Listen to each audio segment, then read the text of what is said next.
Since the very inception of Pakistan in 1947, Afghanistan has pursued a consistently hostile, deceitful, and ungrateful posture which has severely damaged the prospects of regional peace and bilateral cooperation.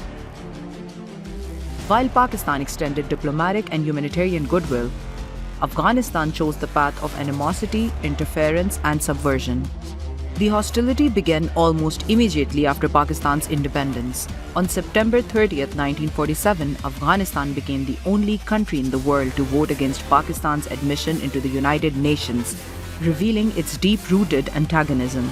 That same month, the Afghan government hoisted a fabricated Pashtunistan flag alongside its national emblem in Kabul, initiating a decades-long irredentist campaign that sought to dismember Pakistan. The Afghan envoy Najibullah even threatened war unless Pakistan ceded federally administered tribal area and allowed a corridor to the Arabian Sea, a blatant violation of Pakistan's sovereignty. In 1948, Afghanistan formed the Ministry of Tribes, solely to incite tribal revolts inside Pakistan, while terror training camps under Prince Abdul Karim Baloch were set up to destabilize the country. In 1949, Afghan aircraft dropped seditious pamphlets in Pakistani tribal areas, urging support for the artificial Pashtunistan narrative. This propaganda campaign was accompanied by acts of aggression, most notably an armed attack from the Chaman border, which was decisively repelled by the Pakistan Army. Meanwhile, extremist elements like the Fakir of IPI launched an Afghan-backed insurgency, desecrating Pakistan's national flag and identity. In response, Pakistan cut diplomatic ties with Afghanistan. The Afghan regime responded by hosting a Loya Jirga on August 31, 1949, that refused to recognize Pakistan's existence, declaring that day as Pashtunistan Day.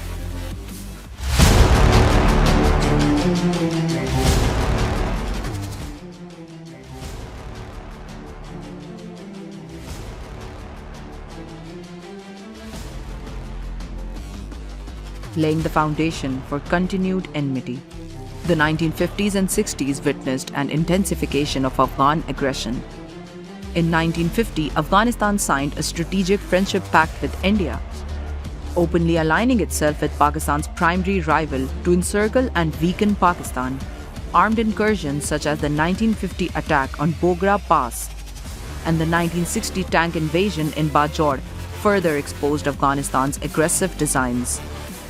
Notably, Said Akbar Babrak, an Afghan nationalist, assassinated Pakistan's first Prime Minister Liaquat Ali Khan in 1951, the first major political terrorist attack in Pakistan. Afghan leaders continued to fuel irredentist rhetoric, claiming large swathes of Pakistani territory, including Chitral, Dir, Swat, Bajaur, Waziristan, and Balochistan. Afghan mobs vandalized Pakistani embassies in 1955 while their government used loudspeakers along the border to broadcast anti-Pakistan propaganda, an early form of psychological warfare. Throughout the decade, armed Afghan tribes repeatedly violated Pakistan's borders, only to be repelled by Pakistani forces. Meanwhile, Afghan officials sought Soviet backing to undermine Pakistan, indicating a willingness to mortgage their sovereignty for anti-Pakistan objectives.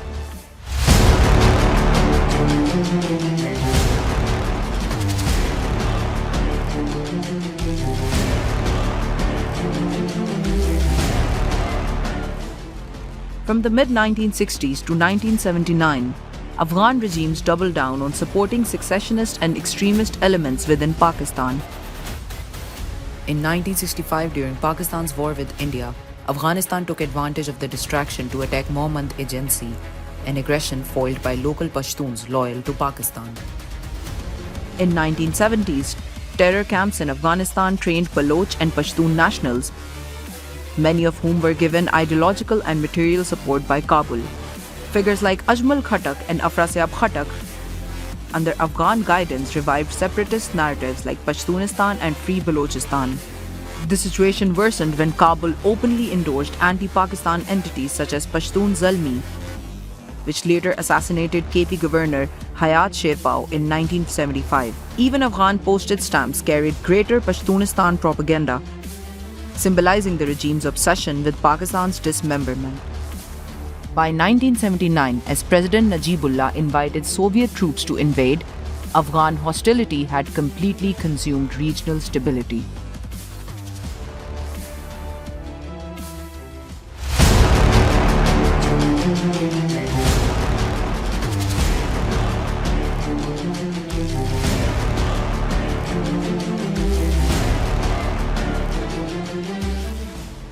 During the Soviet invasion, 1979 till 1989, Pakistan bore the brunt of the fallout politically, militarily, economically, and socially.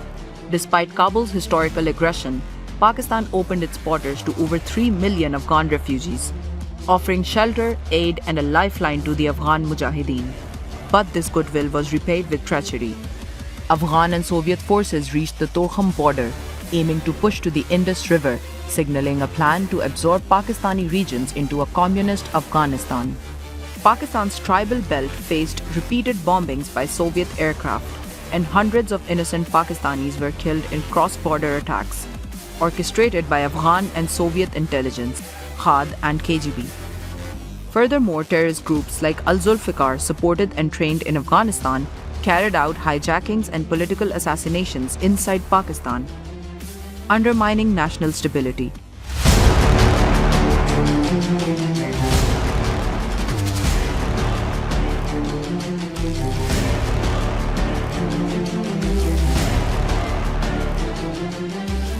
In the post-2000 era, Afghan soil increasingly became a launchpad for proxy wars and hybrid warfare against Pakistan. Since 2006, Afghanistan's intelligence agency NDS, in direct collaboration with India's RAW, has supported over 50 anti-Pakistan terrorist organizations, especially the Tehreek-e-Taliban Pakistan, also called TTP. These groups have killed over 90,000 Pakistanis, injured hundreds of thousands, and inflicted economic losses exceeding $100 billion. Afghanistan allowed the establishment of hundreds of Indian consulates, many in deserted regions near Pakistan's borders, whose sole function was espionage and sabotage. Radio media outlets continuously aired anti-Pakistan content, radicalizing the youth and spreading disinformation.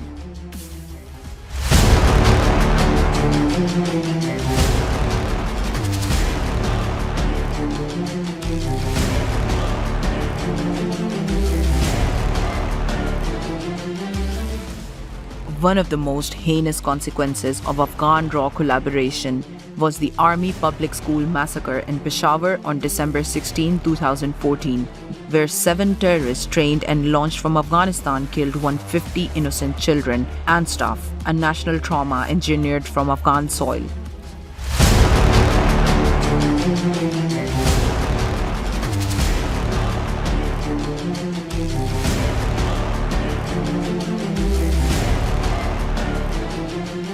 Afghan National Army's direct attacks on Pakistani posts, including Torkham attack in 2016, that martyred Major Ali Jawad, and the Chaman assault in 2017, which killed civilians, further proved Kabul's continued belligerence. While Pakistan showed restraint, its counterstrikes killed dozens of Afghan soldiers, forcing retreats.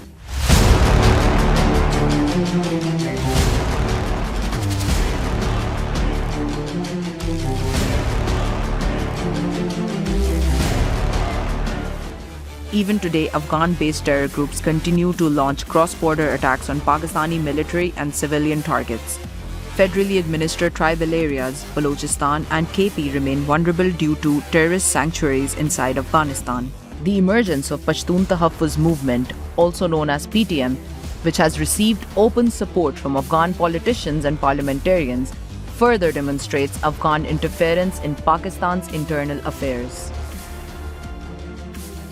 PTM rallies have shamelessly featured slogans like "Death to Pakistan" and "Long live Israeli Army," promoting the secessionist agenda of Lower Pashtunistan. Afghan poets, artists, and thousands of fake social media accounts have amplified this narrative online, spreading hate and division among Pakistani Pashtuns.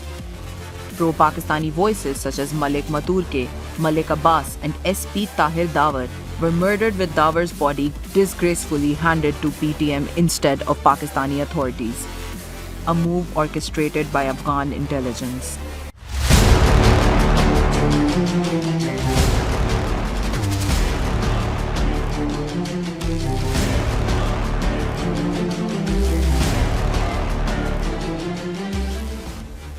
As recently as May 2025, after Pakistan downed Indian jets, Afghan social media users openly celebrated India's cause and called for revenge. Afghan warlords like Mullah Tur and NDS held strategy meetings with TTP in Paktika, planning retaliation against Pakistan.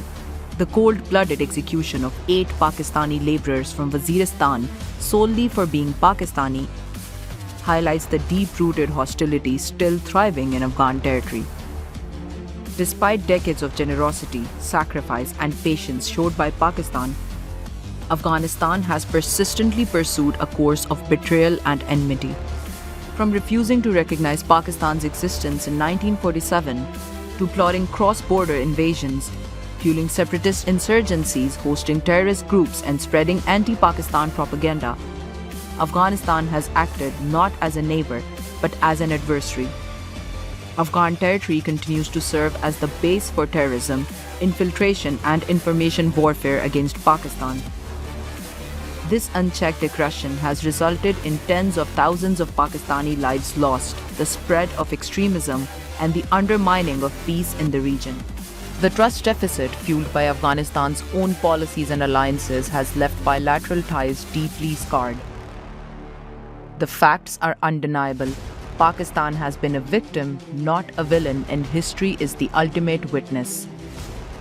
Afghanistan's hostilities towards Pakistan began in 1947 and continue today, despite Pakistan's generosity and efforts to promote brotherly relations with Afghanistan.